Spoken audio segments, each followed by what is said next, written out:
your girl Anna Talks Wrestling here. Welcome to my channel. Lace up your boots, hit the subscribe and like button, and let's get ready to dive deep into everything pro wrestling. Okay, you guys, we gotta just dive right into this one. We need to talk about this new faction, this new group that is forming with Seth freaking Rollins, the visionary, and his vision for this new group. First off, as you guys know, we have Paul Heyman, the Wiseman. He is kind of like their manager, I guess. He's speaking for them. He's obviously representing them. Not really understanding his whole purpose in this group. And not sure it's really necessary to have Paul Heyman in this group. If you think about it logically, Seth freaking Rollins is one of the most well-rounded pro wrestlers. Seth freaking Rollins is one of the best, if not the best, pro wrestler today. He is absolutely phenomenal in the ring. His mic skills are unmatched, untouched. Nobody can touch this man. But for some reason, WWE, Triple H, the creative team, thought it was necessary to put Seth freaking Rollins with Paul Heyman. Where in the world does that even make sense? Why are we even doing this? And not to mention, you guys, Bron Breakker being a part of this group. Can we just rewind here for a second and remember how Bron Breakker was as a champion in the WWE when he was holding the Intercontinental title? I mean, the man was phenomenal. He's a great wrestler. We know this. He's a monster in the ring. I mean, he's like a crazy athlete. He can handle himself. And then when he spoke on the mic, he doesn't really need a manager. He doesn't need somebody representing him and speaking for him. I mean, honestly, I'm not feeling this whole silent Bron Breakker thing and Paul Heyman on the side hyping him up. I'm not even feeling that with Seth freaking Rollins. Truthfully, when I hear Paul Heyman speak and then Seth freaking Rollins, I'm like, wow, Seth Rollins just completely dominated that. Paul Heyman didn't even need to speak. I mean, in fact, I would have preferred if Paul Heyman didn't speak and Seth Rollins just did. And that's just the truth. I'm not even just trying to trash Paul Heyman just to do it. No. I'm being so for real right now. When Paul Heyman gets done speaking and then Seth Rollins takes over on the mic, I'm like, wow, I wish I didn't even have to listen to Paul Heyman right now. I want to listen to Seth freaking Rollins, the visionary, the revolutionary. I mean, it's Seth freaking Rollins, for crying out loud. What are we doing? And to go even further into this, why? Why in the world is Paul Heyman, for the third time in a row, playing the same gimmick? Like, is he just a one-trick pony? What in the world are we doing? Why is he folding his hands like this, like he did for the OTC Roman Reigns, the tribal chief? And then guess what? He did the same thing for Solo Sikoa, the real tribal chief. And now apparently he needs to be doing it for Seth freaking Rollins too. He needs to stand there with his hands folded. Be so for real, you guys, right now. Be so for real. I'm not freaking out for no reason. Why am I seeing Paul Heyman do this yet again? We've seen him do it with the OTC Roman Reigns, the tribal chief. We've seen him do it with the real tribal chief Solo Sikoa when it was the new bloodline. So we've seen it with the original bloodline. We've seen it with the new bloodline. And now we're seeing it with this new faction group, whatever's going on here, that doesn't have a name yet. What? Why? I mean, Paul Heyman, you're absolutely destroying this group, ruining its look. You really are. And not to mention, Bronson Reed is now a part of it. I mean, listen, he's a great athlete. You know, before his injury, they were definitely making a push for him. So I do think he's definitely been underused, underrated. But Big Bronson Reed is an example of someone who could use Paul Heyman. I'm not going to deny that. But Bron Breakker and Seth freaking Rollins absolutely do not need Paul Heyman. So that's why he doesn't make sense in this group. So there's that. And not to mention, Seth freaking Rollins qualified for the Money in the Bank match? Do not tell me tell me that Seth freaking Rollins is going to win the Money in the Bank. Because if that's the case, that is absolutely freaking idiotic. There is no reason for Seth freaking Rollins to have the Money in the Bank briefcase. There is no reason this whole group or faction should even have it. Sure, if Bron Breakker wins it, then that's one thing. Sure, if big Bronson Reed wins it, that's another thing.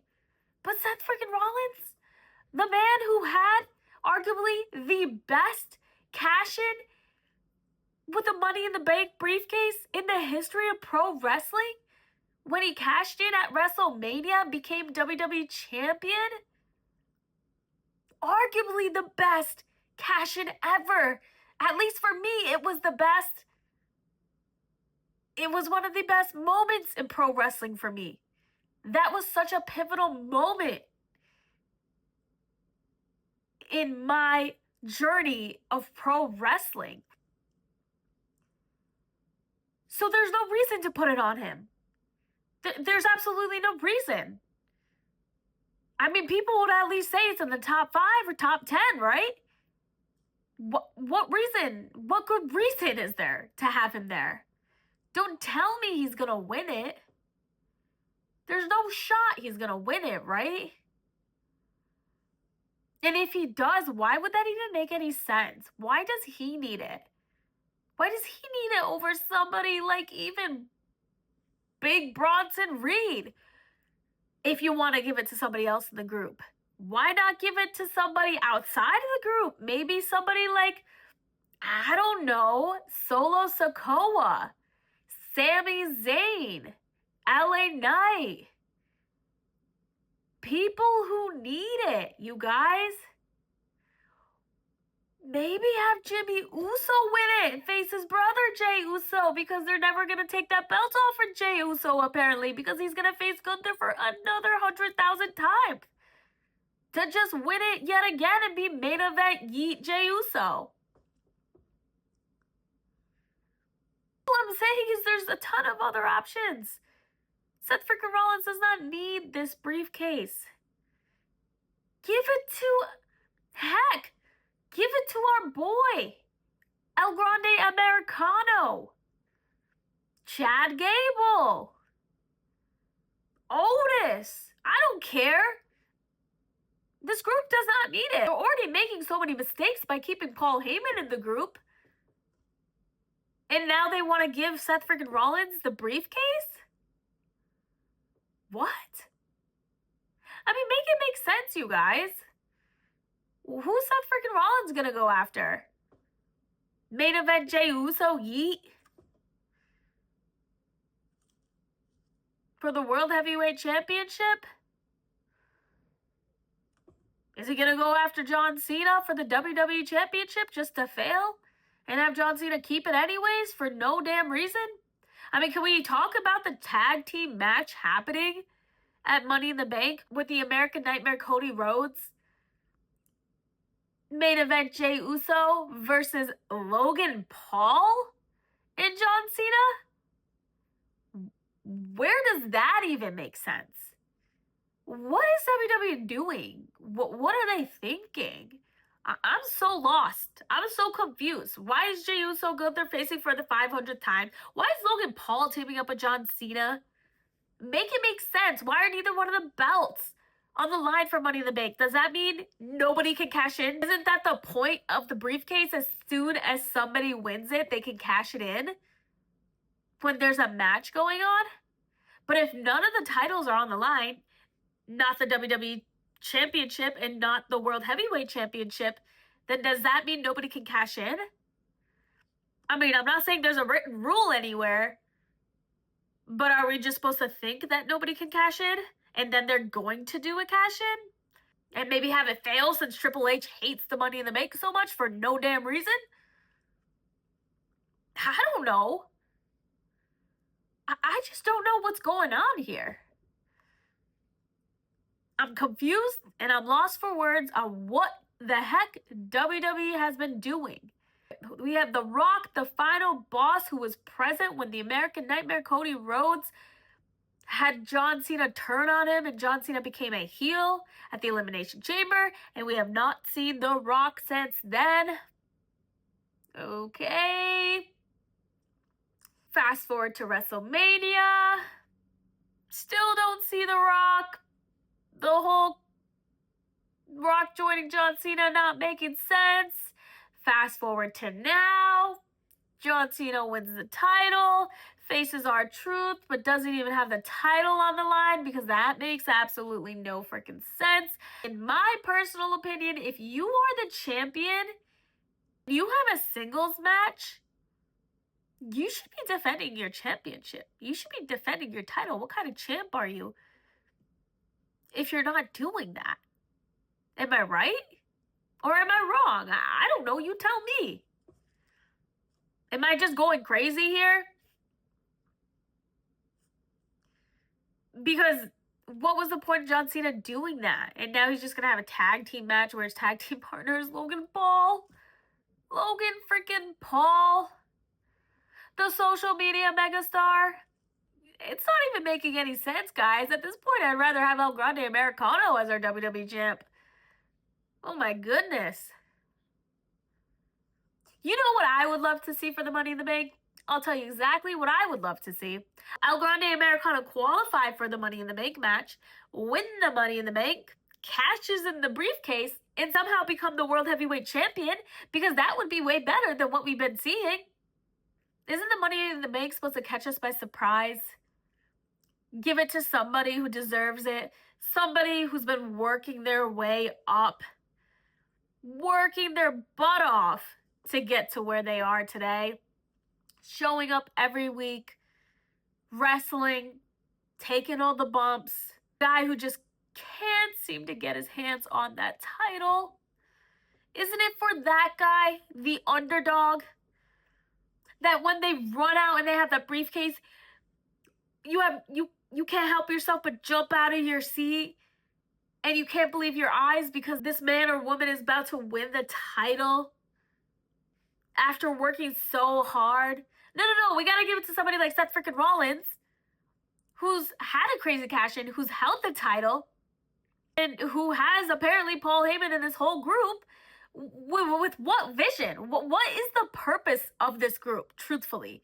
Because like I said, Bron Breakker was kind of better off, was more of a star outside of this group. Seth freaking Rollins absolutely has always been a star, but now he's feeling more like a Roman Reigns. Like, why does everybody need to be approached as if they're Roman Reigns? Like it's so bad when Seth freaking Rollins is out there. He's not even feuding with somebody like Roman Reigns right now, and all the crowd is chanting his OTC because Paul Heyman is freaking ruining it for him by treating him the way he treated the tribal chief. My point in this whole thing right now, this whole thing about leading up to Money in the Bank, talking about WrestleMania, is what in the world is this faction for? Why do they exist? What is the true vision of Seth freaking Rollins with this group? It's not making any sense, so make it make sense somewhere so I can at least root for it somehow, because it would be pretty cool. Please, for crying out loud, kick out the Wiseman Paul Heyman. Can we already screw him over so we don't have to see him anymore? I don't want to hear him on the mic. Like, oh, it's so cringy for me to see Paul Heyman singing Seth freaking Rollins' song. Like, that is not working. Like, that is not meshing well with Seth freaking Rollins' look, with the look of the group. Like, he's just ruining it, you guys. And it actually really makes me mad because Seth freaking Rollins is one of my favorite pro wrestlers. Bron Breakker was somebody I was absolutely loving. So it honestly just upsets me more than anything else. Maybe that makes me a diehard wrestling fan. I don't know. Or maybe that makes me a hater. I don't care. I don't want to see Paul Heyman. I know Paul Heyman did a great job with Roman Reigns, but to then do it again with Solo Sikoa, I mean, come on. And now you're doing the same thing with Seth freaking Rollins? Like, learn something new. This is the entertainment business. We don't just keep hitting replay on the same gimmick over and over again. When Paul Heyman was doing it back with Brock Lesnar, he did a pretty good job. And maybe if they had Paul Heyman stand by somebody individually, you know, like I said, if it was like Bronson Reed or maybe if they didn't have Big Bronson Reed join this group and it was Big Bronson Reed with Paul Heyman, that would be fine. Like, I would be cool with that. Way more than this. You know what I would have loved? I would have loved Seth freaking Rollins and Bron Breakker joining. Absolutely love it. But I would like to see both of them talking way more than Paul Heyman. And then you could add Big Bronson Reed. Just kick Paul Heyman out. That's my point. Can we do something with Paul Heyman? Or do something new with him? Change something up? This whole replay gimmick is so old. It's so old. Like, think about somebody like John Cena and the man Becky Lynch. Two people who have turned heel, yet nothing has changed about them. What? Same walk, same look, same song. Like, can we flash back to the times when things would change when somebody turned heel or face? When somebody would play a new gimmick or be part of a new group or new faction? Like, can we do that, please? Not just use the same thing over and over again. Get a little bit more creative. Like, can the creative team get a little bit more creative? I'm not saying hand me the pen and paper, but damn, I probably would do something better than this. You guys let me know your thoughts on this new faction, this new group that Paul Heyman apparently is in charge of with Seth freaking Rollins. And now, of course, we have Bron Breakker and Bronson Reed in this. Who's going to join next? We shall see.